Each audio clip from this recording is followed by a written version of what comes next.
hands to each other. Speak to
folks, it's 12 noon, time for us to start. I want to thank everybody for coming.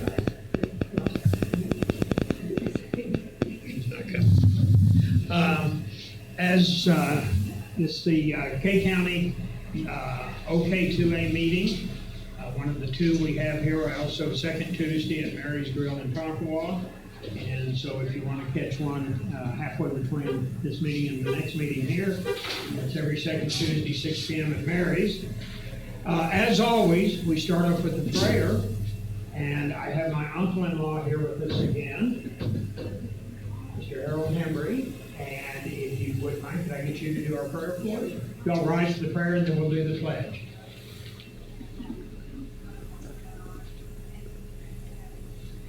Mindful, our Father, that you are the giver, the sustainer, and the redeemer of life.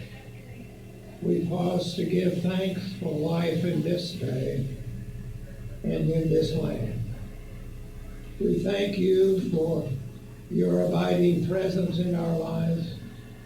We thank you for the privilege of the freedom and prosperity that is ours to enjoy.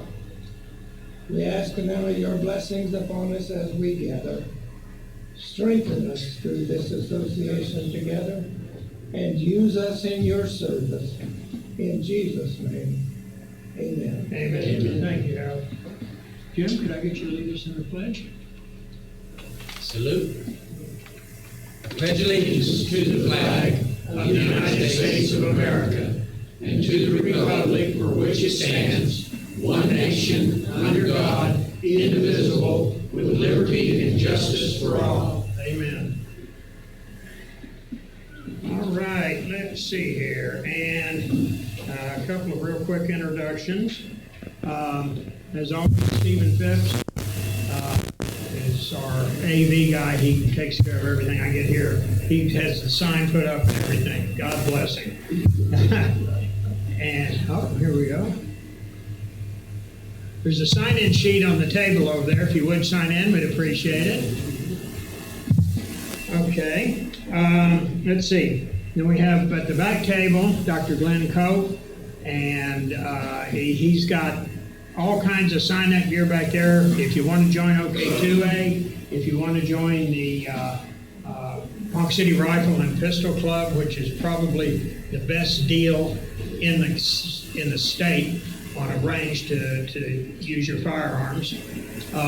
Also, the Ponca City Rifle and Pistol Club is having an open range day. In other words, between 1 and 4 on Saturday, May 13th, you don't have to be a member to go out and use the range for 4 hours. There's flyers back there with the address. It's about halfway between Tonkawa and Ponca City and about 2 or 2.5 miles south of the highway, off of S Street. So, and then I want to ask again, it sounds like a broken record, I know, but if you see any of my flyers on Facebook, please hit share. We need to get the word out. We need to have 50 people more at these meetings.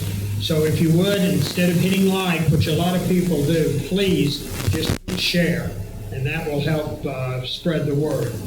Also, we've got Mr. Shannon Leatherman, who was just recently a candidate for District 3 K-County Convention. Plus, he's a gold member of OK2A, and appreciate that. Good to see you again, Shannon. All right, let's see. Our guest today is Dr. Robert Reynolds. And Dr. Reynolds, I saw his abbreviated presentation on critical race theory and social emotional learning last October at OPAC in Oklahoma City. We're going to get the full program today. Who in here has not heard of critical race theory? Who in here has not heard of social emotional learning, SEL? Oh, okay, we got two. So a little more educated crowd perhaps than normal. Folks, let's give him a big hand. He drove all the way up from Oklahoma City today to give us his wisdom. Well, thank you for having me. It's actually a kind of a difficult talk. It's full of a lot of abstract ideas, and the first time that you start to hear them, can you hear me? Yeah. So the first time you start to hear them, you kind of get it, but it's hard. It was up there to just a minute ago.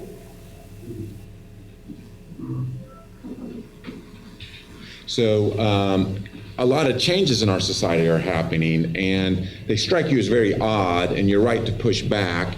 I would say that it's most of these ideas coming through the institutions, through education, to infect our society that is causing a lot of these changes that I think are very harmful. I don't really think they help the people they purport to help. I think they really help the people that push them. But it's called critical social justice.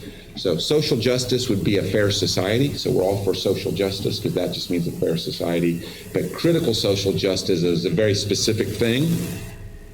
And critical social justice, broadly speaking, is a collection of theories.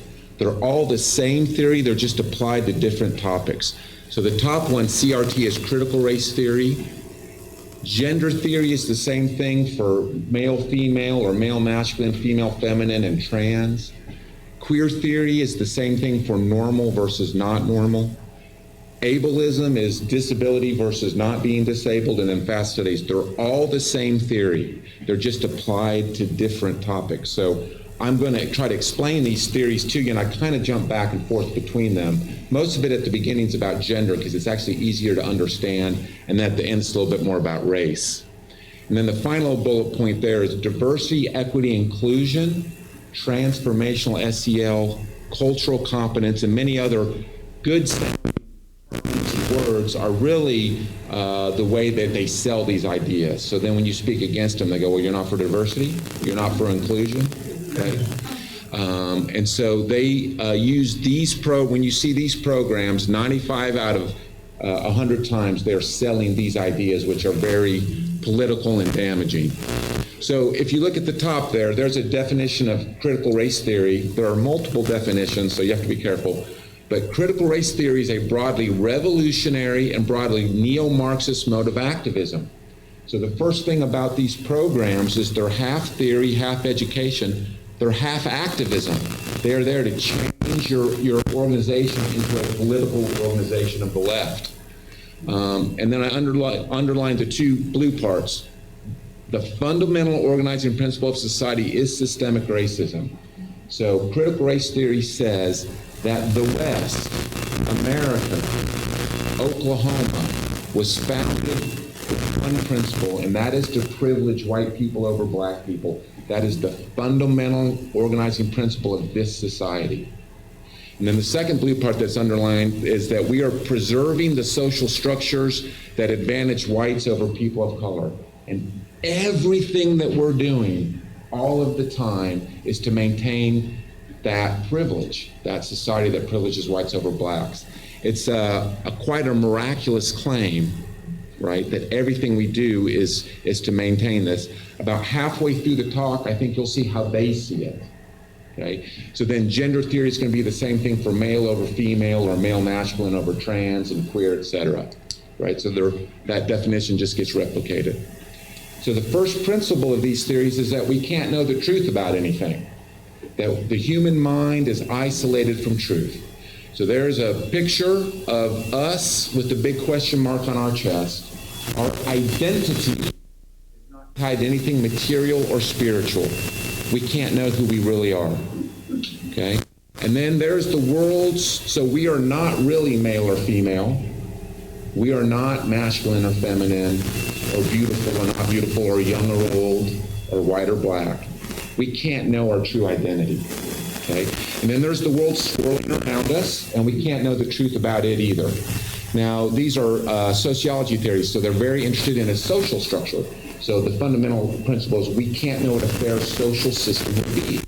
We can't know such a just society was, isolated from the truth. So the second premise is what you think is true is simply the stories that you've been told. So there we are with the question mark on our chest, and on the top right there it says the dominant discourse. The dominant discourse are the stories you've been told, the meaning of words, the rituals, the customs. And this discourse is about sexuality, because you see a man and woman up there. So you're born and you're told you're a man or a boy, and you're told you're a girl. And then you're told stories that those are different things. And then we have different bathrooms and different sports fields, and we read Romeo and Juliet. There's a discourse about sex and sexuality. It's not based on truth, because we can't know the truth. These stories infect our imagination, and then that's how we perceive the world. We believe we're men and women because we're told we're men and women, but it doesn't correlate with reality. And then on the right it says power, right? These stories aren't based on truth, they're based on power.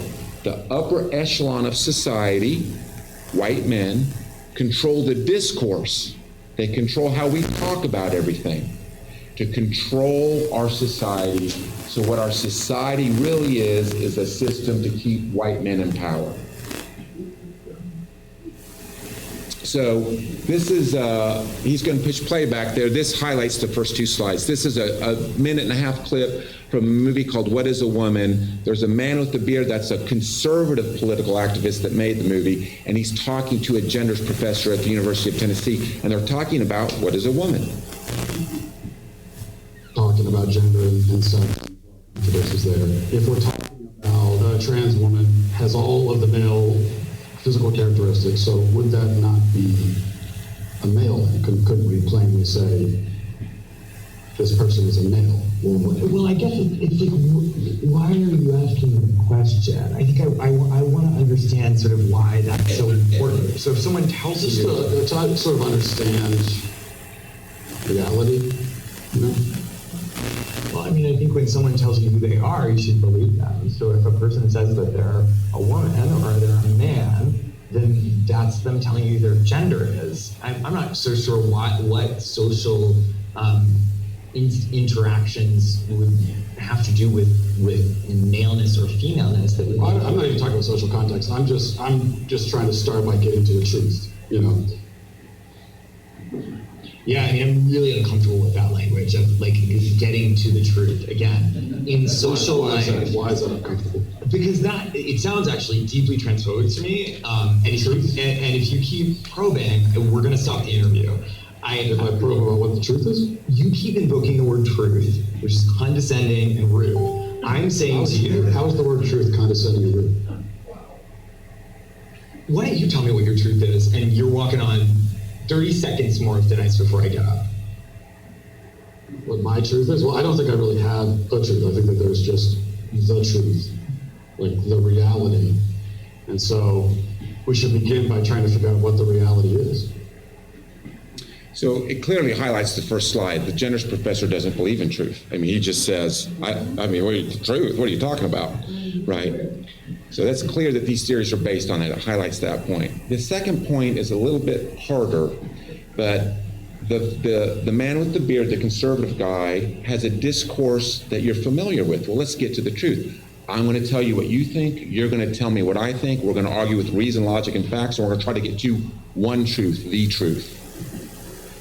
The genders professor has a very different approach to all the things. He doesn't really engage. They believe the story that we all adopt becomes the truth that we live into. They're not interested in arguing with you. They're interested in you telling their story. Just tell their story. Think of what the gender professor said. First off, he asserts the new discourse, which is that truth is subjective and we all have our own truth. He says, when someone tells you who they are, you should believe them. Don't have this idea that we're going to compare mental maps of reality. When someone asserts their truth, you say, okay, that's your truth. And then he says that, and then he says, why don't you tell me what your truth is? Like we all have our own truth. It's a different way of speaking about truth that is based on subjective reality. He doesn't actually argue that reality is subjective.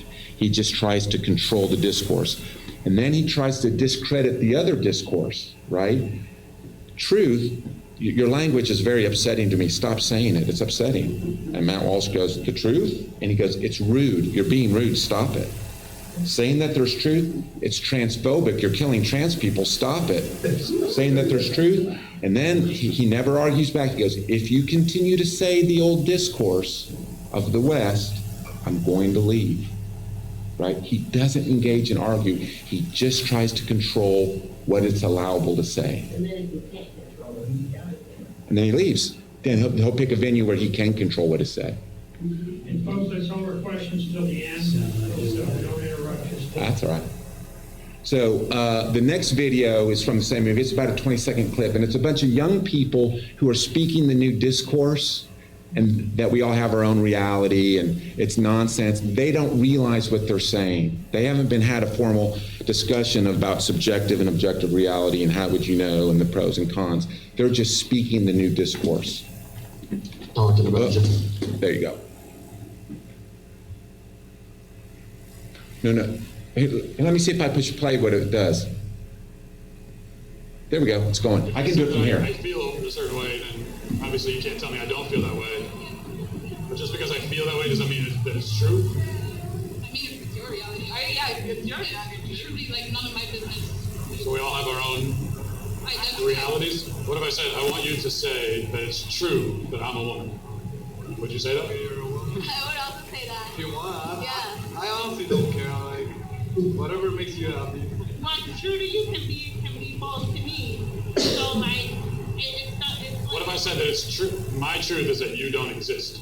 Does that mean you no longer exist? I mean, if that's your truth, sure. I don't. But you do. Well, I mean, if you say that I do, then I do. Well, but even if I said that you don't, you still do, because we're having this conversation. I mean, are we? I think so. I mean, I thought. So they're just speaking the new discourse that truth is subjective. Whatever my reality is my reality, and your reality is completely different. Right? And they haven't really thought it through, because he starts to confront her, like, if I say you don't exist, that means you don't exist. She's really not able to argue back. So that's the new discourse about truth. So the first pillar of systemic racism in America is the idea that there is truth.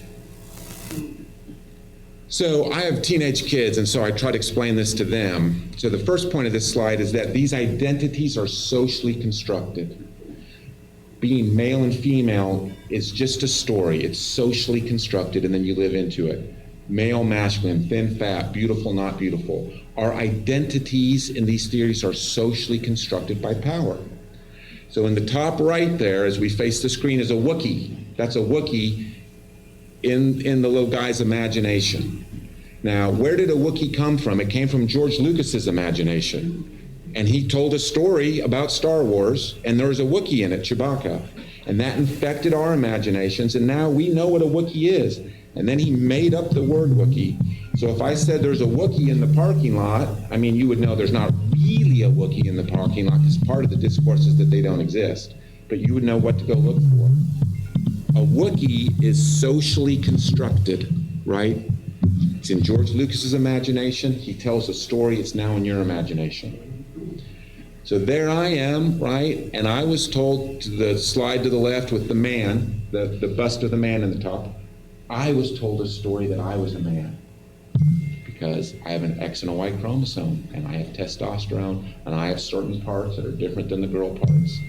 This is what it means to be a man. It's just a story. It infected my imagination, but the final part of the story is that it applies to me, that's my identity. And now I live into that identity, but it doesn't correlate with reality. It's just a story created by power to stamp me with identity, okay? These identity groups that we now talk about all the time don't exist. Identity is socially constructed by power. It's to privilege one identity group over the other. This is a harder concept. The second concept is that language itself is socially constructed. That's a very difficult concept. The word Wookiee doesn't apply to anything until George Lucas made it up, right? Same thing with the word man. If there really aren't men in reality, I mean, there's a world here and there are things here and the world doesn't change, but all interpretation is given by the mind in these theories, okay? Man doesn't correlate with anything in reality. It is also socially constructed. It's as real as a Wookiee. That means the word man doesn't mean anything. When I say man and tell you the story, it creates in your imagination that there are men and women, and then that's how you perceive the world. So when I speak, I'm not describing reality. I'm just telling the old stories, the old discourse. When I speak, it's power, right? So you're the Second Amendment Club. But what do you think the people think of the First Amendment with free speech when they don't think when you're saying anything, it's just power, right? So silence is complicity. They believe they have the ability to compel speech. Silence, words are violence, right? They have the right to deny you from speaking. Because when you speak, it doesn't correlate with reality. It's just perpetuating the old discourse that makes us perceive the world in this way. So they want to create a new discourse about everything. Freedom, the Constitution, race, individualism. We have to have new stories about everything so we perceive everything differently. How are they going to do it? They're going to compel the new discourse. So here's the new discourse about sexuality. A woman with a penis, a man who menstruates, assigned sex at birth. My pronouns are she and her. I identify as a woman. I'm a chest feeder, right? People with the capacity for pregnancy. They just rewrote Charlie the Chocolate Factory, right? And they got rid of mom and dad and replaced it with parents. So there's a lot of school teachers now don't say boys and girls, they say students, right? You don't have a mom and a dad come to parent-teacher conference. You have parent one and parent two. So they believe it's the language that creates in our imaginations the world that we live into. So they want to create a new discourse around everything. So this is about a 2-minute clip that highlights a little bit of the last slide and foreshadows other things. Harry Weiss, and this is Honestly. For the people that need to hear this, words are violent. Words are violent. We live in a culture in which many people believe that words are violence. Stop saying, you don't condone violence, you don't condone violence. Honey, words are violent. In this, they have much in common with the Iranian Ayatollah, who issued the first fatwa against the novelist Salman Rushdie in 1989.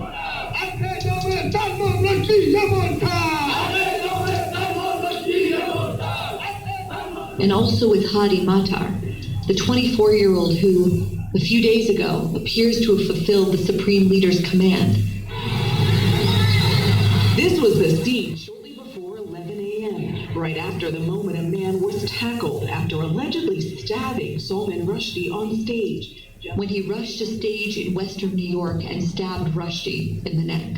This morning, writer Salman Rushdie, whose work has made him the subject of death threats, is hospitalized with serious injuries and is on a ventilator, we're told, after he was beaten and viciously stabbed several times. The first group believes that they are motivated by inclusion and tolerance, that it's possible to create something even better than liberalism, a kind of utopian society where everyone is safe and nobody's ever offended.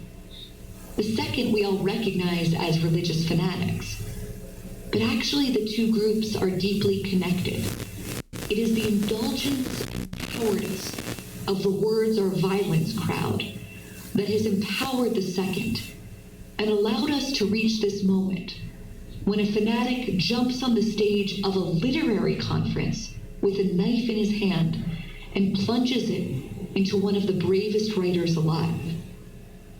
So the first little part's a college student, right, saying words are violence, right? Because they don't say anything about reality. They create that mental image in your mind that you're living into. Therefore, they have the right to keep you from speaking, right? You have the right to keep me from hitting somebody or stabbing somebody. In the same way, if words are violence, they believe they have the right to control what you say and then also to compel speech. And the second part, it's a little bit later, she says they think they can create something better than liberalism.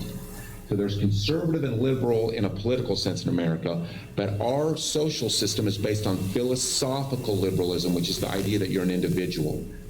They want to displace that with the new system. They can create something better than our society.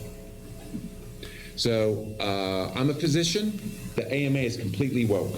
Completely. Yeah. This is the cover of the AMA Racial Justice and Advanced Health Equity Plan. And I include it so you can see that your institutions are all going woke. I'm not making this stuff up. This is supplemental material advancing health equity. So how are we going to have equity in healthcare? A guide to language and narrative. They're going to change the way we talk about everything. This is the table of contents, 3 parts. Part 1, language. Part 2, discourse, narrative stories. Part 3, the new words you should be using. I point this out. This is page 3, the story ecosystem. You have to realize how important stories are. And then I point out to my friends in Oklahoma City that think I'm crazy, it says critical race theory at the bottom of that little diagram, that this is all based on critical race theory. And so here's another minute clip. This is between Josh Hawley and a genders professor, I think, from Berkeley. It's a very similar discourse to the Matt Walsh one and the first one, but hopefully it's starting to make sense. The senator is talking as if there's truth and if words matter. And she's talking as if words create the reality that we live in, so we need to degender everything. And then she tries to control the discourse just like the first genders professor.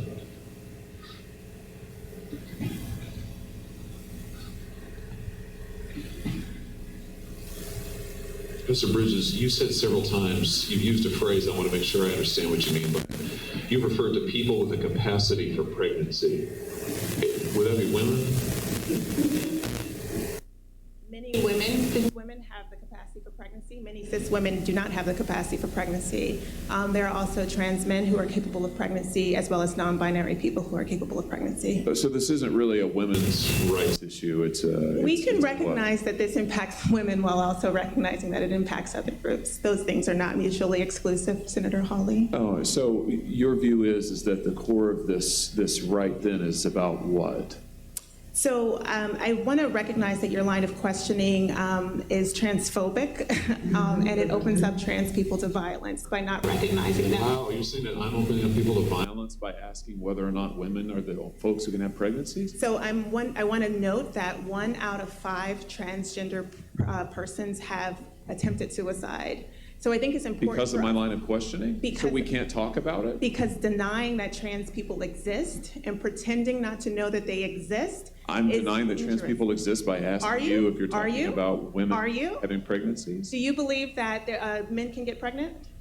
No, I don't think women can get So pregnant. you are denying that trans people exist? And that leads to violence? Is this how you run your classroom? Are students allowed to question you? Absolutely. Or are they also treated like this, where No, they're told that they're opening up people to violence? We have a good by time questioning? in my class. You should join. I bet. You might learn a lot. Wow, I would learn a lot. I've learned a lot just in this exchange. Absolutely. Extraordinary. So again, she doesn't try to explain herself. How can a woman have a penis? I mean, explain that to me. She doesn't try to explain it. She just wants them to use the new words, tell the new stories. How does she do it? You're killing trans people, right? Your words are violence. You're killing trans people. But hopefully now that you've heard a little bit of the background, it makes a little bit of sense. You know, you can analyze it critically a little bit about what's happening in that conversation. So it's a busy slide. You think the purpose of discourse, especially around truth, would be to find out what the truth is. But they believe the purpose of discourse is to do three things: to create an oppressor and oppressed identity. So the purpose of all of our stories and all of our culture is to create the idea that you're white, male, heterosexual, Christian, able-bodied, educated. Those are all the oppressor categories. And then to create the oppressed categories that are the opposite. That's the point of all the stories. It's the point of the Bible. It's the point of the Constitution, is to reinforce these social constructed identities. And the second point is to create a system that is determinative of outcome based on those identities. You win because you're white, you lose because you're black. You win because you're a male, you lose because you're a female. You win because you're not trans, you lose because you are trans. Society is built by that. And that system is philosophical liberalism. We're going to get to that later. And then finally, they have to create a mythology that all of this is fair. You thought there are parts of our society that are unfair, but we're trying to be fair. And our society is much more fair now than it used to be. That they deny that completely. So the purpose of discourse is those three things. Then in the colored lines below, you have the different categories, which you know. And I just point out on the far right is capitalist and worker, right? That this way of looking at the world is Marxism. Marxism was about material. The capitalists had material resources, but they were able to control society to oppress the worker and get the worker to live into that oppression. And in the same way, these other groups controlled the discourse to create these identity groups and get the oppressed people to live into that system of oppression. So this is neo-Marxist thought. And if you read about these ideas, every one of them is a Marxist. So the third pillar, the first pillar is objective truth in the system of race, systemic racism, or systemic sexism. The second one is that words can reflect reality when they don't, they're just power. The third one is the Western discourse around knowledge. How do we decide something's true in the West? First, we believe there is truth, and then we talk about it, and we argue with reason, logic, and facts. I tell you what you think, you tell me what we think. I have bias, but I have insight. You have bias and you have insight. And by everybody sharing their thoughts, we limit the bias, okay? When you formalize that, you could call it math and science. You could formalize it further and call it medicine and engineering. They don't believe in truth. This is the way the dominant group, white men, control truth claims to control what's in your head, right? I say I'm a man because I have an X and a Y chromosome. It's scientific, right? It's just a story. If you go on the other side of the wheel there, you have the humanities, which would be the stories of the West, the Bible, the great works of the West. We think that this is a discussion of what it is true to be human. What is it true about our condition here, our experience? And can we read those great works, and what truth can we extract from them about us? Again, it's just an oppressive discourse. It just creates the oppressor identity groups, the system of oppression, and so forth. So we took the first three pillars, we created the fourth pillar there, which is in the red, which is philosophical liberalism. You guys think you're an individual, and you think society should be based on that. You think that you have free thought. They don't believe that. You think that we should treat everybody equally most of the time, not always, but almost always equal opportunity, right? You should get advanced in society based on merit. We should have the rule of law, representative democracy. Those ideas are philosophical liberalism, but they're based on individuals with free thought and equal treatment and merit. That's like, there's a lot to philosophical liberalism, but that's the core. We took the Western discourse around knowledge and objective truth, and that's the system that we ended up at. It's a system of oppression. That system right there privileges white men over everybody else. Okay? Think about our social systems. Think about our education system. We try to teach a child to read. We test that child, and then we promote that child based on how well they read. The criminal justice system, an individual commits a crime, right? And then we charge an individual, and then if we find them innocent, we let the individual go, and if we find them guilty, we put the individual in jail. Think about capitalism. You get to keep what you earn. right? Our social system is built on individualism, on philosophical liberalism. That's the system of oppression. So this is a summary slide, and the first 5 bullet points there of what I've been talking about. They want to replace objective truth with subjective truth. Words reflect objective truth with words of power. The Western discourse around knowledge with whatever I feel is true. Philosophical liberalism they want to replace with collectivism, because we're really groups. I'll get around to that. They want to replace this social system that we have with collectivism. Okay? So if you want to know where white privilege comes from in these theories, that's it right there. Those first 5 things result in white privilege. So if you're for less white privilege, you are for deconstructing those things. If you want to know what whiteness is, you hear about we have too much whiteness, we need less whiteness. You could say that's whiteness. If you want to say a little bit more difficult, then you could say whiteness is theoretically the ability that white men have the ability to control the discourse. By controlling the discourse, we get to create everybody's identity and create the system. So they would say that if you're racist, you support this system, and to be anti-racist is to tear it all down. And again, they just teach the kids, oh, be anti-racist, be against this, you're anti-racist. They don't explain it to them. So again, this is from the AMA Equity Plan, just so you know I'm not making all this up. This is from the introduction of the AMA Equity Plan. I'm going to read the red parts. Central to this work is a consideration of language and the stories that shape our thinking. As we explore in this guide dominant narratives, also called malignant narratives, that would be the dominant discourse, particularly those about race, individualism, and merit. We talk as if we're individuals, but we're not. We talk as if merit's a good thing, but it's not. Much is at stake in whose story is told, receives tractions and thrives. Stories grounded in white supremacy and sustaining structural racism, those are the stories about philosophical liberalism and the individual, perpetuate cumulative disadvantage for some populations and advantages especially for white men. And then finally, narratives that uncritically center merit and individualism are the problem. So we have to have new stories. We have to talk about all that differently. So this is from the AMA Equity Plan. I only have like 3 slides like this, so I'm not going to read through y'all afternoon. The narrative of individualism. There's a narrative about male and female, and there's a narrative about individualism. You only think you're an individual because you read books about individualism. Individualism is a philosophy and group of ideas expressed in symbols, practices, and stories that support a belief that the self-sufficient individuals are rational beings and can make free choices, right? They don't think that you're rational, and they don't think you can make free choices as an individual. And that thought is the system of oppression at its heart. Among these ideas is the concept of merit, a social system in which advancement in society is based on an individual's capabilities and merits rather than on the basis of family wealth and social background. Individualism is problematic in obscuring the dynamics of group domination.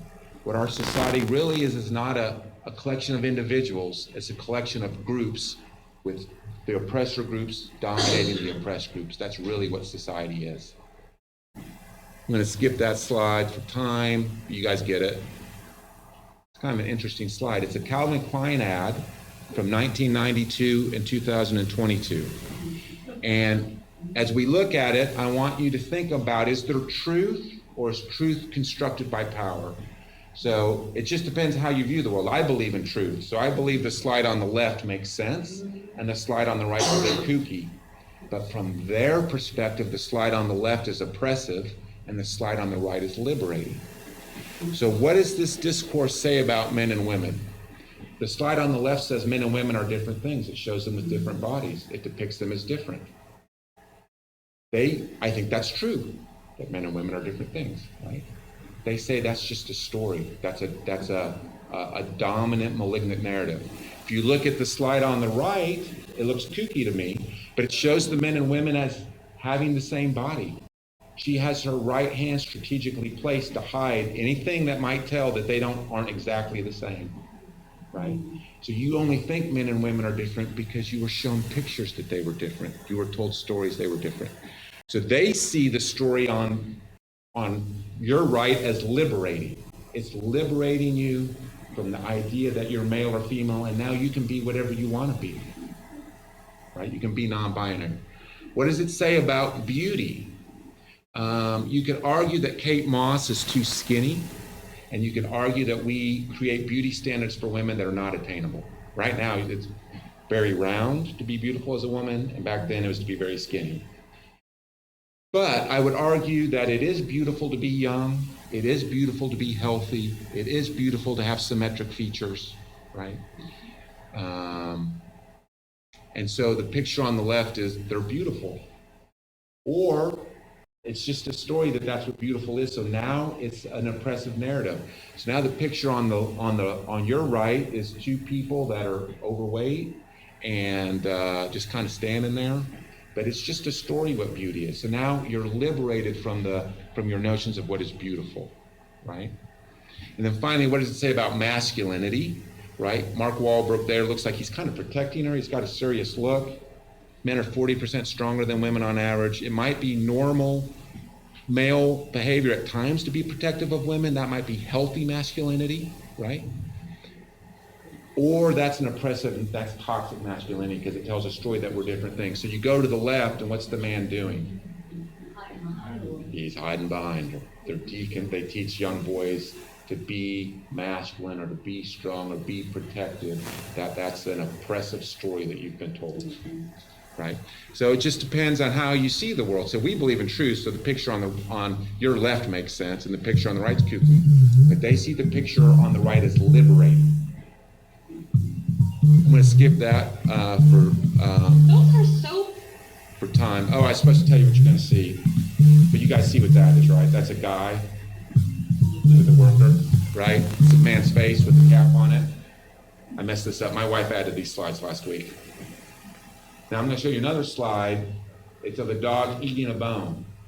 I want to tell me if that's what you perceive. Do you see the dog eating the bone? Yeah. Does that make sense? Do you see that they're the same slide? It's a bit manipulative, but I was supposed to tell you that you were going to see the guy. The point is that you see and perceive the world the way you're told to see and perceive the world. That's all you're doing. The stories you've been told aren't based on truth. They're based on power. There's really not a man there or a dog there. There's just something there. There's ink on a page. And all meaning is given by the stories that you're told. So now you're going to see a picture of a man. It's kind of an abstract picture with a big white forehead and two black eyes and a white mustache. And he's kind of looking at you like this. He's looking in this direction, but his eyes are coming back. Is that what you guys see? Did anybody see anything else? Yeah. You see the woman in the middle? She has a fur coat with a white skirt. So it's a bit manipulative, but you see what you're told to see. Is the point of that in these theories. All right, so to change gears and to focus that you're not an individual, you're a member of a group. The purpose of this slide is that you're a member of a group, and they teach the students in SEL and all these things to see themselves as oppressor or oppressed. So we're born, we come down, we're a blobless little thing, and we get between the stamps, and then the stories we're told, the dominant discourse stamps our blobbiness with identity. Boom, the stories we're told.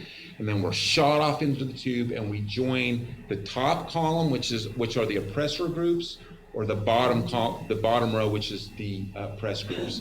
So I am white. I need to think of myself as white. I need to see my part. I am part of the white group. I'm experiencing reality as part of the white group. The male group, the regularly gendered group. That's who I am. I'm not an individual. I'm not an Oklahoman. I'm not a dad. That's not my identity. My identity is these categories we talk about all the time. I am an oppressor all the way down. The way that I perceive myself is oppresses people. The way people perceive me, it's hidden to us, right? The way we experience reality is all meant for me to win. These identities, it's even worse, are set against each other. The white identity was created to oppress the black identity. The black identity was created to accept the oppression.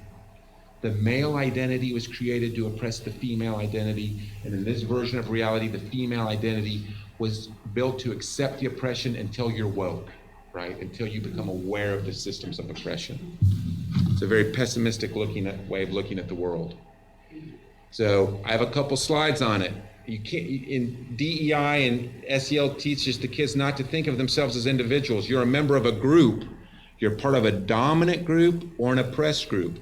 So you are the slide on the right. I don't know how to draw an identity group, so I drew a bunch of heads, right? All clumped together.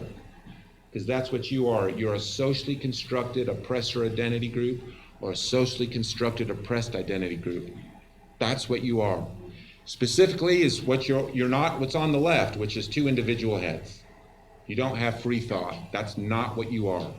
You need to think of yourself in these theories as a member of a dominant, oppressive group. So this is a little bit like the Calvin Klein ad.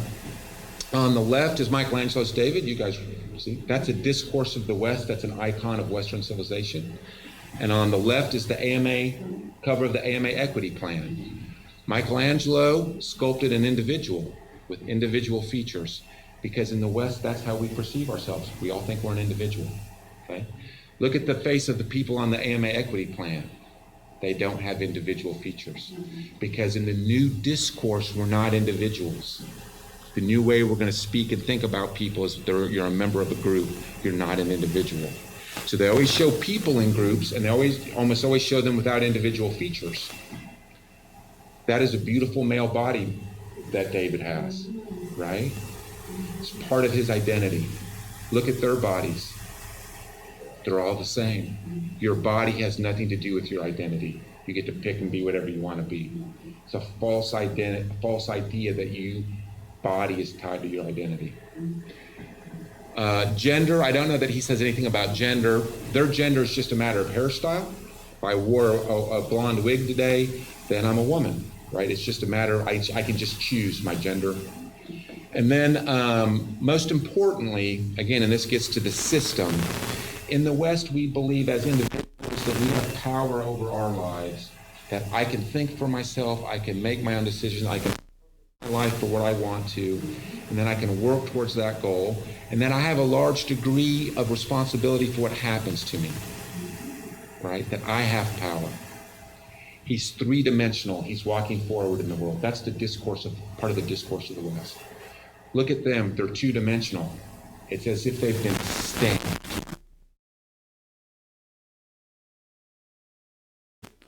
And the outcome is determined not on what you do as an individual, but group identity, stamped by the system. So there's just another picture to reinforce that. We're fed into the system. The big box in the middle is a sorting system, and that's philosophical liberalism. And we're fed in not as an individual, but as a member of a group. And then the system splits us into winners and losers based on identity. And that system is philosophical liberalism. And then I'm going to try to speed up a little bit. Mythology, and then the stories are just to hide this all to us. I think I got ahead because I studied hard. I opened my own practice. I missed one day of work in the first 18 years of my practice, right? I think that I got ahead because of what I did. No, I got ahead because I'm a white man, right? The system pushed me to the top. So this is the last slide for the AMA Equity Plan. Again, examining dominant narratives. They're interested in our stories. Dominant stories reflect the values and interests of the dominant group. White, wealthy, heterosexual, able-bodied, male, Christian, U.S. born. Those are the stories that we perpetuate. Those are the stories we tell in school. Those are the stories we tell in the media. They're stories that we're individuals. It's all for my group, right? Dominant stories give preference and interest to society's most powerful social groups based on race, gender, sexual orientation, physical ability, and other characteristics used to oppress other groups. This is an AMA Equity Plan. Dominant stories protect and advance the interests of privileged social groups. That's white men. We have to have new stories about those things. This is from the AMA Equity Plan, an example of the new discourse. Instead of saying low-income people have the highest level of coronary artery disease in the United States, We should say people underpaid and forced into poverty as a result of banking policies, real estate developing, and corporations weakening the power of labor movements, among others, have the highest levels of coronary disease in America. The statement on the left might be true, but it's not the way to talk about patients and talk about healthcare. And the statement on the left may or may, it has varying degrees of truth, right? But they want you to speak, it's all political. So to move through a couple slides and bring it to an end. They believe they have access to truth. The marginalized identities say we have access to truth. So they tear down your system with this idea that all truth is a construct of power, but then they say we have truth. It's called my lived experience. My lived experience as a black trans person is that your policy is racist and transphobic, or your language is racist and transphobic. Therefore, get rid of the policy and get rid of the language. How do you know that? It's my lived experience, right? Are we going to debate it? No, that's what white men do. Right? They don't believe in debate. They get to assert what is true, and then you have to go along with it. This is complicated. There's racism, sexism, transphobia in every interaction. These slides are kind of important. So in our version of the world, which I believe is true, there's one universal human experience. We believe that there's a universal human experience. We experience that reality slightly differently. I'm not a woman. I'm not black. So to say what I know it's like to give birth to a baby would be ridiculous. But I can empathize with a woman. To say that what I know what it's like to be black would be insulting, but I can empathize with black people, right? And so that's what that top shows, that there's an overlapping of reality, right? There's the white reality and the black reality, and they overlap. And what we need to try to do is make them completely overlapping so there's no difference. That's not where we are. We believe that we experience one reality. There's a universal experience, but it's individualized. That means I can represent black people can represent me, women can represent me, I can represent women. I can read art made by black people and women and appreciate it, and they can read the great works of the West and appreciate it. There's one reality that we're all experiencing. In these theories, we're experiencing completely different realities, okay? And therefore, I have no empathy for a black person, I have no empathy for a woman. I can't represent them. That's why you see in Hollywood, Scarlett Johansson was going to make a movie about a trans person. She was going to play the trans person. The trans community canceled her. You can't play it. She's not trans. How could she possibly play a trans person? We would say because there's universal human experience. I'm not trans, but I have empathy, right? So I may not do a good job, but I could play that role. We can't represent one another. We can't consume each other's artwork. They also believe we really can't communicate to one another, right? So they believe it's very alienating. I'm going to move through this, but identity is just a feeling, right? That has a lot to do with SEL. They teach the kids you can just be whatever you want. Really what you are in the middle, so just pick one of the identity groups. Identity X is at the bottom. They really encourage kids to be non-binary or gender fluid, right? Because that's X. Or the furry gender if you're really young. Right? Identity is just a feeling. I have to tell you my pronouns. My pronouns are she and her. My pronouns are he and him. That's what I'm telling you. I'm the blobby thing. I'm telling you how I see myself. My pronouns are she and her. Right? Now you know I identify as a woman. So 3 or 4 more slides, we'll bring it to a close. So in 1923, if you look on the slide on the left, you have an organization with the circle with all white men in it. That is not right. That is racist and sexist. And our society was organized that way. And there is still sexism and racism. We know that it's wrong. So we have black men that are on the outside, and then we try to incorporate them under philosophical liberalism. That's MLK's dream, where we treat each other as individuals. If we have a problem, we engage in open debate. We try to go to lunch together. We try to intermarry, right? We try to become a group of one people working towards a common goal. That's all under philosophical liberalism. We're teaching black people racism under their theory. You have to realize what we really are is on the other side, on your right. We're an organization of a white collective, and we're bringing in a black collective. So here's a bigger summary of that. You have to realize that this is how they see society on the right. We are a group of collectives that are opposing each other in a power struggle for resources and discourse. When you bring black people in, you're not bringing black individuals in, you're bringing that black collective in. We can't talk to one another. We can't have empathy for one another. We can't represent one another. And in the background, we're doing all of this with philosophical liberalism, which is just pushing all the white men to the top. How could you have a fair society? So diversity isn't viewpoint diversity. Diversity in their minds is bringing in marginalized or oppressed, socially constructed identity groups. That's what diversity is. It's not viewpoint diversity. It's bringing in groups that are marginalized by the dominant discourse. You would force equal outcome by a central authority. The black group gets the exact same amount as the white group.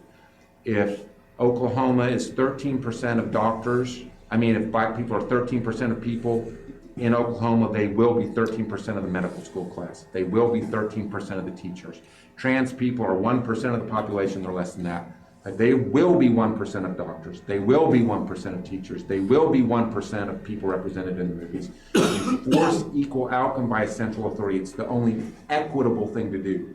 So that's equity. Equity in diversity, equity, inclusion is forcing equal outcome by these socially constructed identities. And then the second bullet point is you seize control of the discourse. You make everybody speak the new discourse to create this new world where we're not going to have to do this. So inclusion, an inclusive environment is where you speak the new discourse. If everybody puts their pronouns in front of your name, you now have an inclusive environment. If all the bathrooms are genderless, you now have an inclusive environment. That's just a picture of it. You have your organization is really a collection of groups, and the privileged groups are on top, and then you force equal outcome. Just a picture. So this is a clip from Megyn Kelly, who had her schools in the New York City private schools, which are beyond woke and have been for 20 years. And this is the outcome that they have.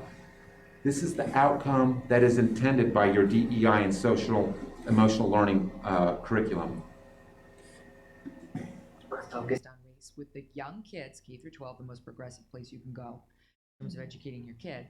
And literally, this parent told me that we're now at a point after all this DEI education where the black students are sitting with the black students, the Asian students are sitting with the Asians, the whites are with the whites, the Latinas and Latinos are with them.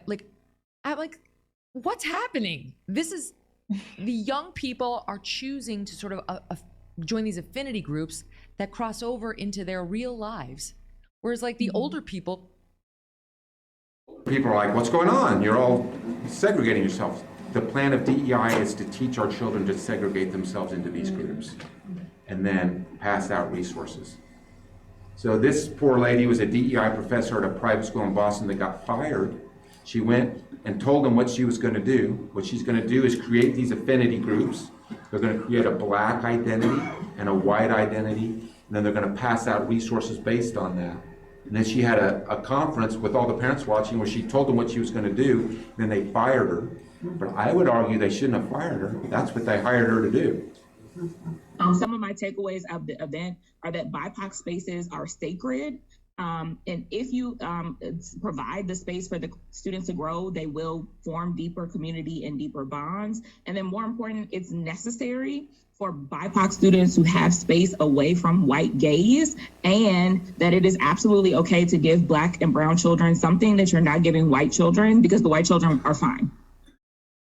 They are. Right, so you create affinity groups where you create a Black identity, a gay identity, a female identity, and you tell them they're oppressed, and then you create the opposite. And the students are learning to think in this way, so as they go out into society, they self-segregate.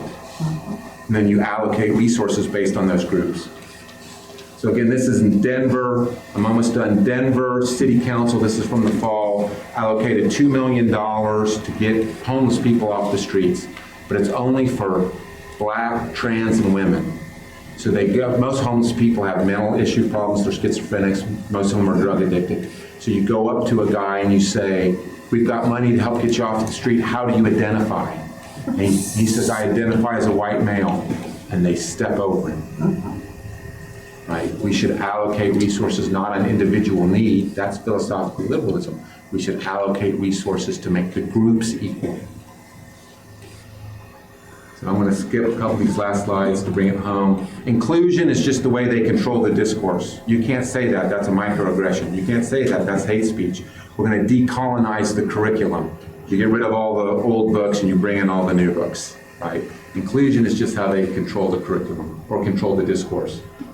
So defend liberalism. It's always better to be for something than against something. So be for liberalism. This is the last slide. And again, you can look at this little clip here as inspiring, or you can look at it as a discourse of oppression. So your DEI department sees this as the old discourse and a discourse of oppression. I find it inspiring. Daddy teaches you can be anything in this world that you want to be, right? Don't Daddy teach you that? Yeah, and it doesn't matter if you're black or white or any color. Doesn't matter if you're black, white, brown, yellow, right? Black. And how we treat people is based on who they are and not what color they are. And if they're nice and smart. See, this is how children think right here. Critical race theory wants to end that. Not with my children. It's not gonna happen. My baby's gonna know that no matter what she wants to be in life, all she has to do is work hard and she can become that. Work hard, even though you don't know anyone, you can make friends. Yeah, you can make friends, no matter what color they are. So we need to stop CRT, period, point blank. Children do not see skin color, man. They love everybody. If they're good people, they love them. We pray for people that are hurt. That's the discourse of Western civilization there, right? You can do it. Treat people as individuals. Love one another. Let's work together to get ahead. Your DEI department says no. Yeah. So that's the end. Thank you so much for your attention.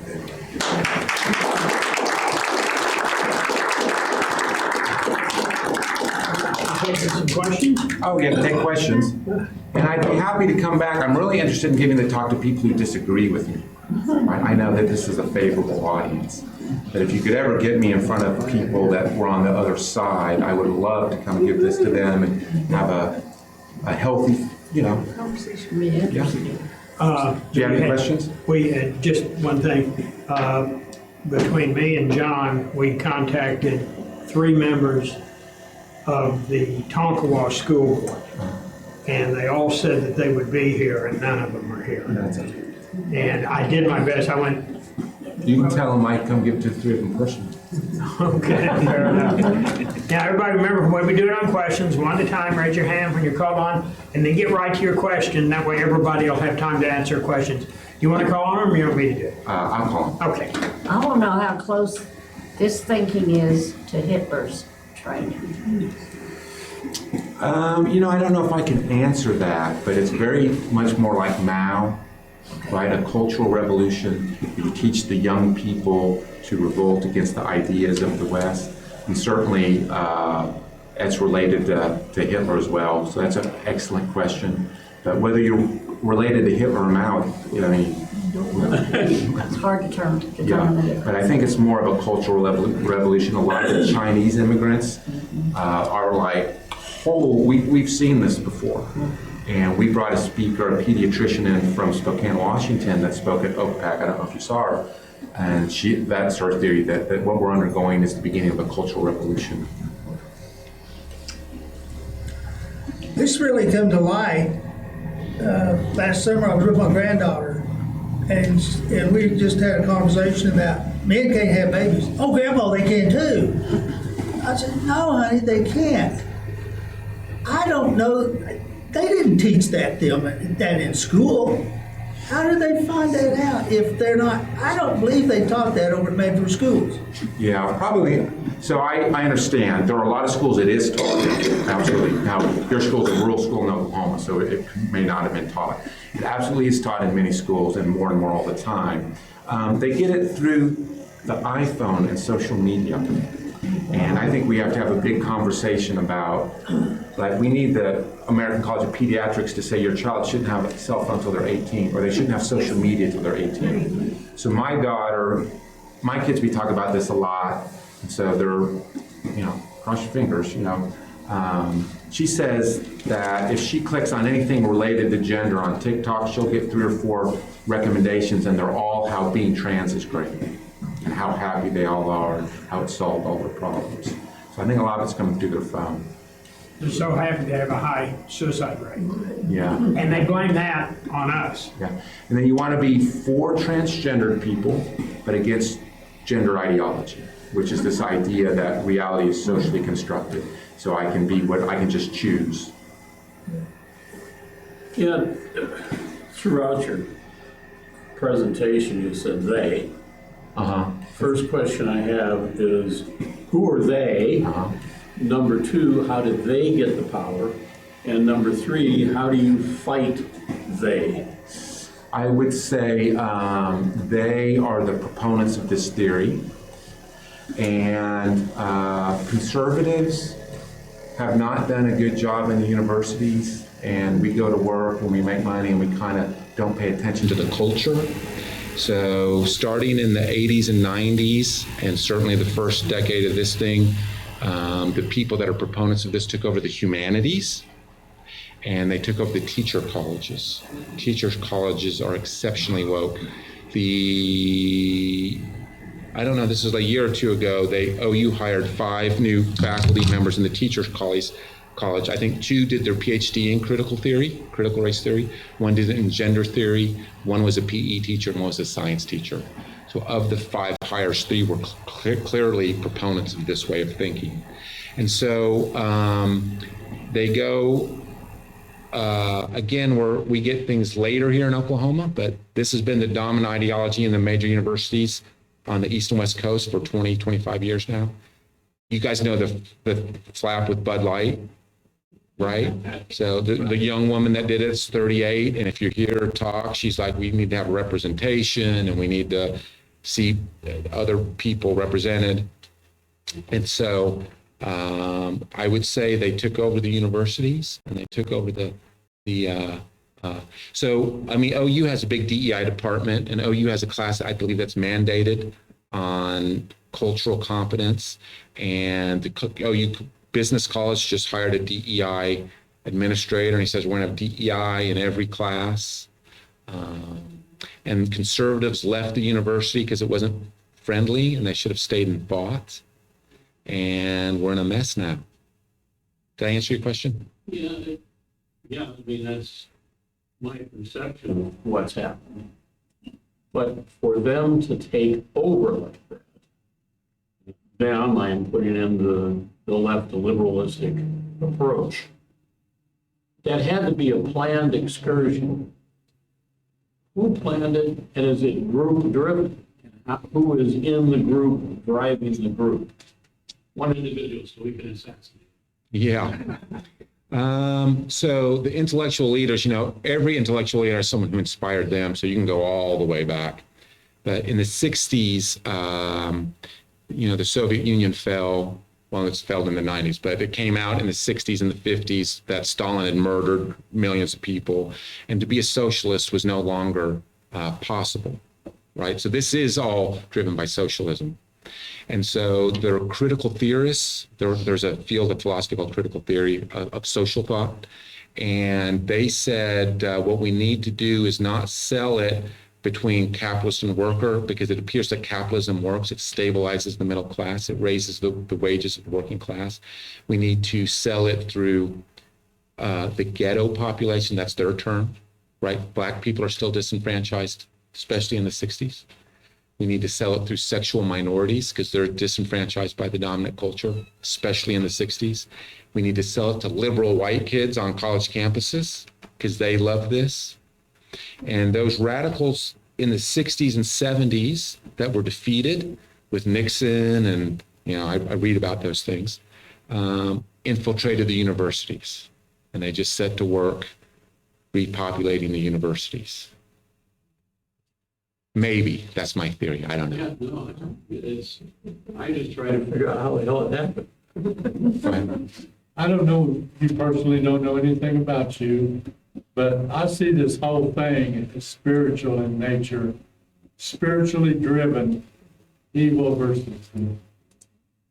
And And the evil that's coming about now is because God's allowing it to happen for his purpose. Yeah, And I think that's how we got where we are, by taking God out of schools. I don't give that talk, but I think you could. You could take a total religious view of that. Yeah. So I gave it, and I don't know, somebody asked me, you could give that to a church with a Bible lesson. I said, the whole thing's a Bible lesson. It just seems like the liberals or whoever wants to push this. They want the dumb people down so that they can they don't want people to think for themselves. Yeah. It seems like, here, take this, you. Yeah, I would agree. They don't believe in free choice. They believe in power. So again, it's the first time you hear it, it's very hard because it's about perception of reality. But they really believe there's one force socially, and it's power. And so they want to be in power of the discourse. And they just want you to go along with the discourse, and you'll live into their, and you'll live into their reality. I was gonna go back to 1962 or 63. The Khrushchev took his shoe off at the United Nations. And he said, we'll bury you, we won't even lift a gun. And then I think there were 45 things that communists were gonna do, probably starting maybe before early 60s. They said all of them had been instigated. Yeah. It was all communism. Yeah. Hello, my name's Joe McBlair. The women's best soccer team was beat by a 14-year-old boy soccer team. Is Title IX not eating its own, the feminists with the transgender movement? So I'm not an expert on Title IX and all that stuff.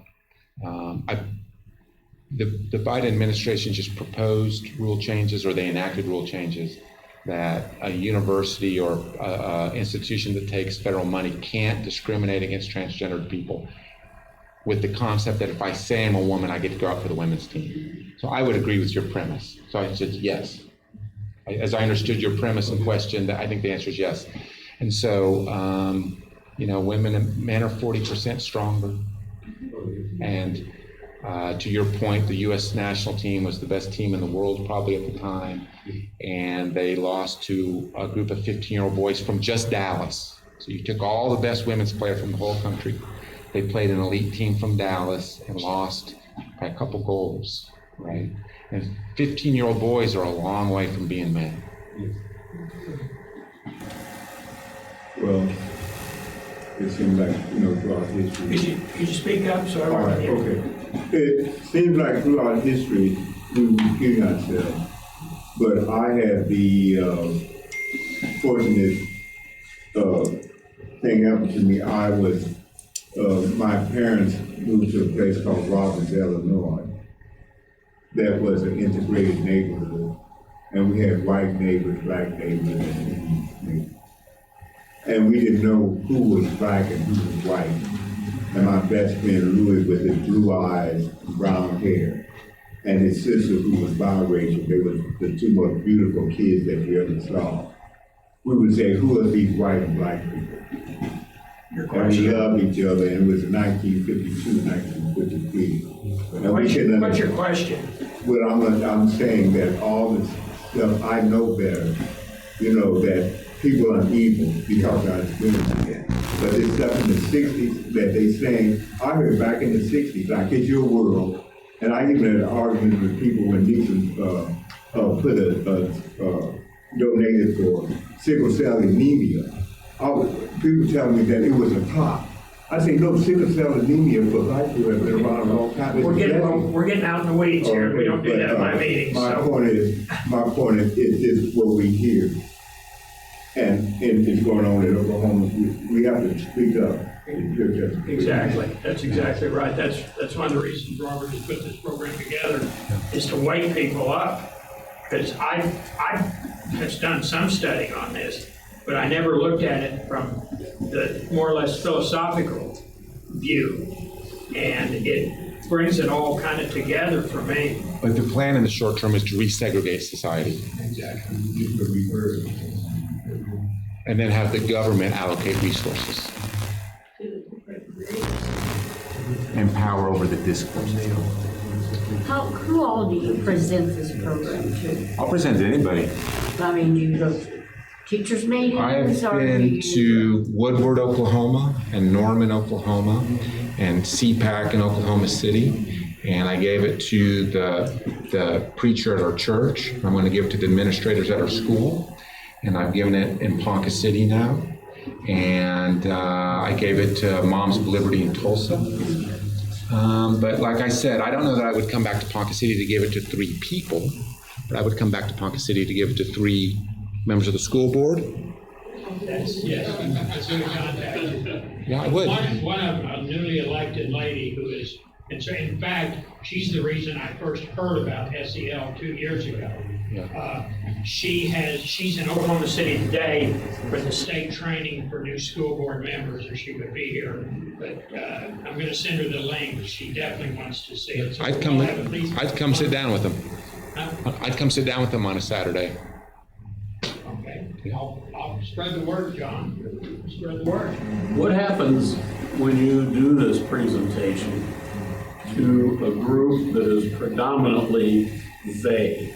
I haven't given it to many days. Mostly us's. So they had a debate at MIT between Heather McDonald, who's kind of a famous conservative, I don't know if you guys know Heather McDonald, and an MIT professor. They were on the get rid of DEI side, and then they brought in 2 African-American women on the pro-DEI side, but they weren't from MIT. Nobody from the DEI department showed up for the debate, just to hear it. Like I said, they don't want a debate. They want to be put in a position of power and then start implementing the discourse. And if you don't agree, they're going to deem you're racist. You're killing trans people.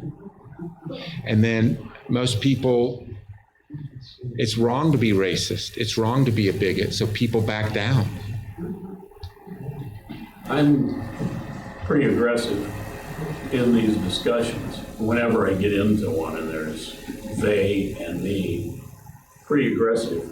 What's the best way to control yourself and talk to them without going crazy? It's very hard because to explain your position takes 10 or 15 minutes. So it depends what you're talking about. Like if you're talking about trans issues, I'd start with, do you believe in truth? Do you believe there's truth outside of our heads? Do you believe that we can know it? Is there one truth? Okay, now I believe in the world there's one truth, and that words can reflect that reality. And in that truth, men and women are different things in reality. There's human nature.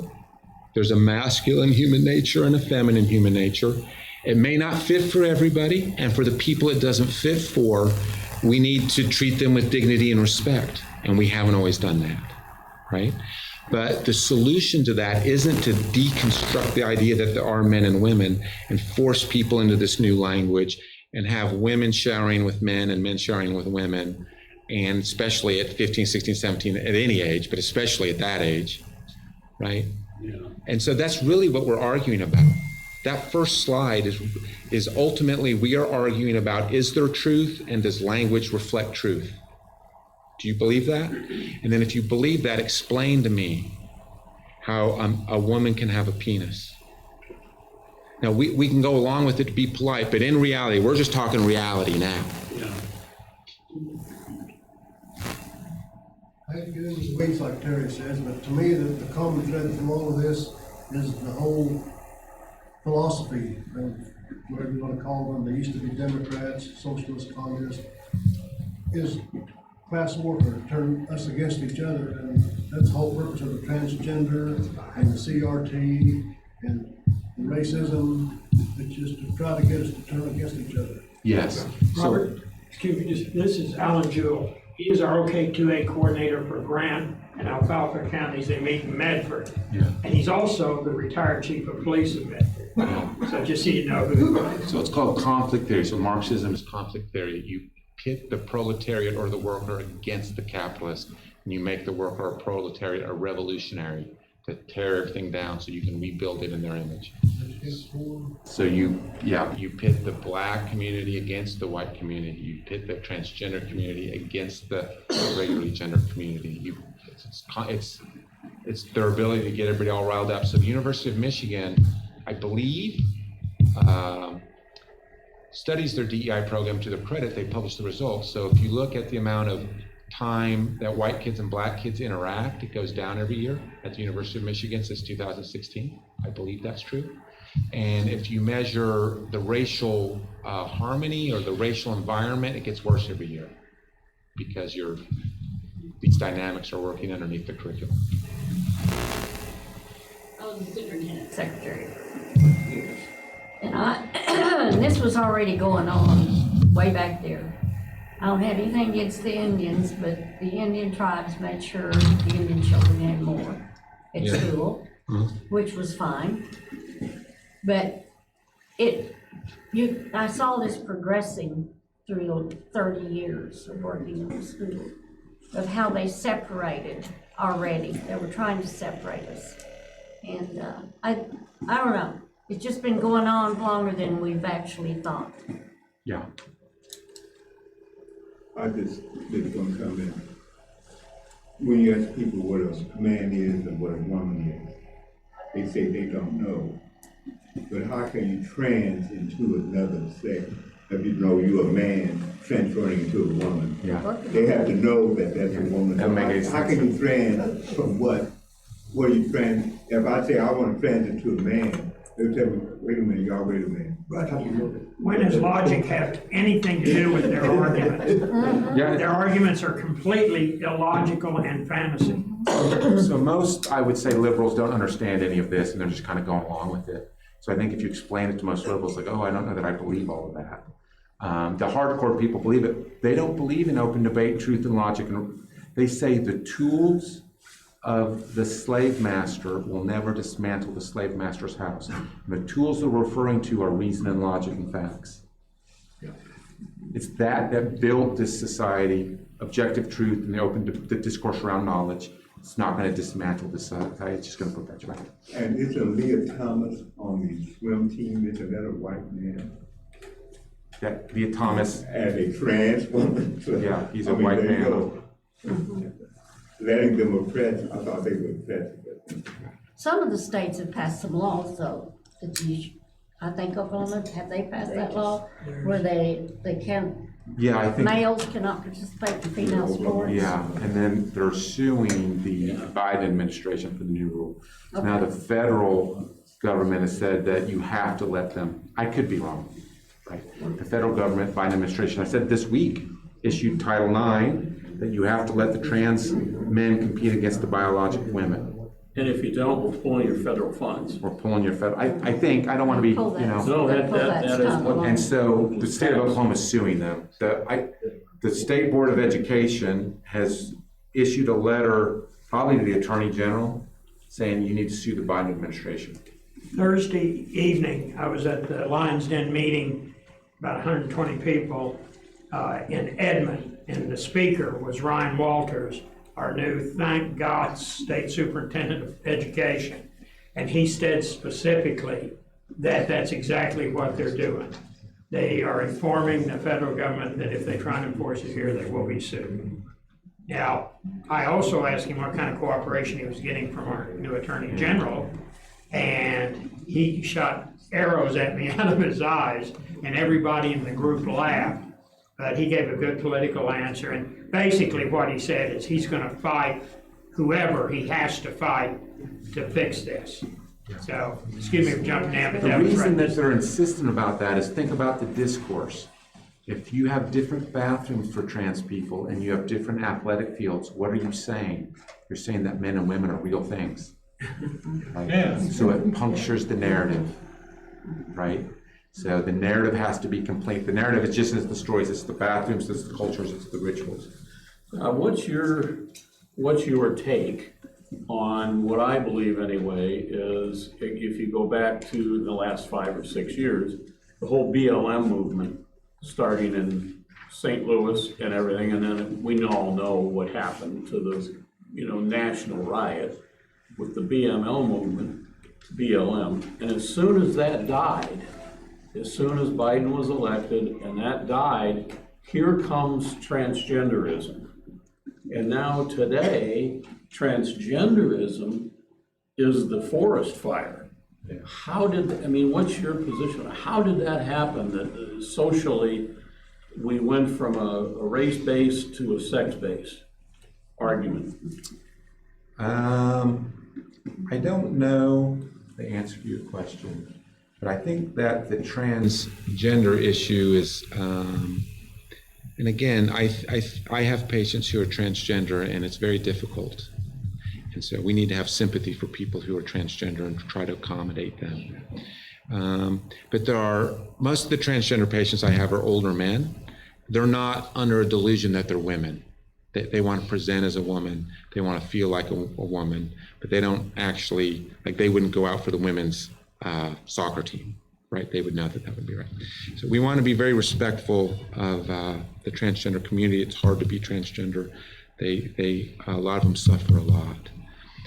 That's very different than teaching a 12-year-old girl that I can identify as a guy, or I identify as this or that, and I can switch and it just all works swimmingly well. I believe that if you can convince people to say that it's a woman with a penis and a man gets pregnant, what can't you get them to say, right? Once you'll say that and go, oh yeah, I mean, it's all downhill from there. I have a conspiracy theory answer to your question. Everybody remember Michelle Obama? The pictures of Michelle Obama? You know the ones I'm talking about? She's either male or she's smuggling cucumbers. And, well, I think that what happened is they got in, because this big movement started his last year of his 8-year administration. I think from day one, he told his wife, Michael, that just hang in there, we'll get the ball rolling on this. So to speak. Well, yeah, so to speak. So, excuse me if that sounds like a crazy conspiracy theory, but it to me explains how all of this got rolling, how the ball got rolling. Yeah, it could be. You know, I mean, you just don't know, but it fired up so quickly. If you haven't seen the pictures, you need to look at them. And if you haven't seen them, give me a call. I spoke to you earlier today I've seen them. regarding the ACIRs, and I don't know whether it's still in print. If you want to attempt to get some from the Library of Congress, you know, it should be available. Hopefully it is. That's where it all began. What was this, Ron? Where did you say it began? I said that's where it all began, was because the ACIRs that I spoke to you about, that's a roadmap and a blueprint. Okay. Enlighten the rest. What is ACIR? It's a set of documents that was produced by the Brookings Institute under contract from Congress back in the 60s. The title is American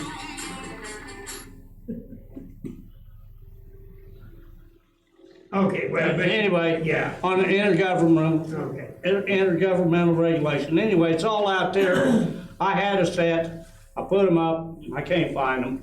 When were these published? These were published in the 60s. Okay. At with your taxpayer dollars. So all you got to do is request them.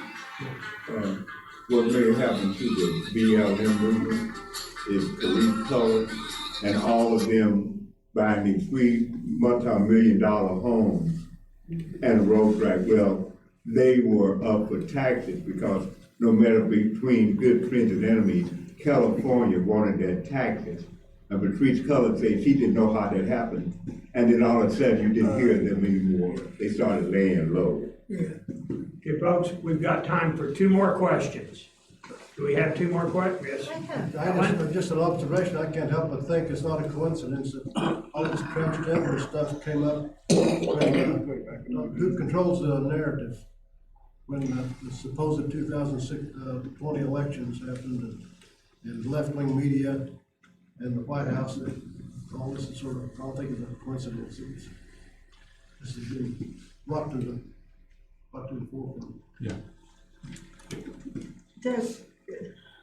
Are the cities more compliant with going with like the CRT theory compared to us country folks? You know, I don't know the truth about that. I would say yes. So a lot of, again, in Oklahoma, I believe that the Oklahoma City School District, I don't know for a fact, but I'm of the opinion that they're on board with this. I wondered if it was Tulsa more. probably as well. They both are on board. You know, Reed Downey, School Boards for Kids, I'm part of that group. And both Oklahoma City and Tulsa are full on board with this. I have 2 granddaughters that are school teachers. That's their program.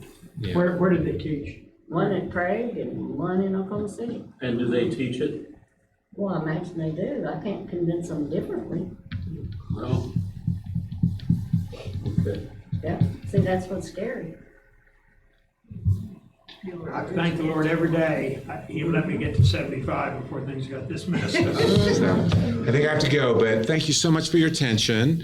And I'd be happy to come back, and I'd be happy to go somewhere else in Oklahoma if you have a connection and thought that it was helpful. That's why I told you who he was. Yeah. You continue what you do. Yes, Try to. very informative. As far as, if somebody wants your number, should I check with you before it's okay to give? Yeah, you can give them my number if they want. Okay, when I do, I'll either call or shoot you a text and let you know. Oh, yeah. Folks, let's give him a big hand. He drove a long way. Thank you so much. First exposure I've had to the intellectual aspect of all this. This is the root he was talking about, rather than talking about the peripherals like everybody else is doing. Thank you so much. Thank you. So enlightening. Let's give another hand, folks.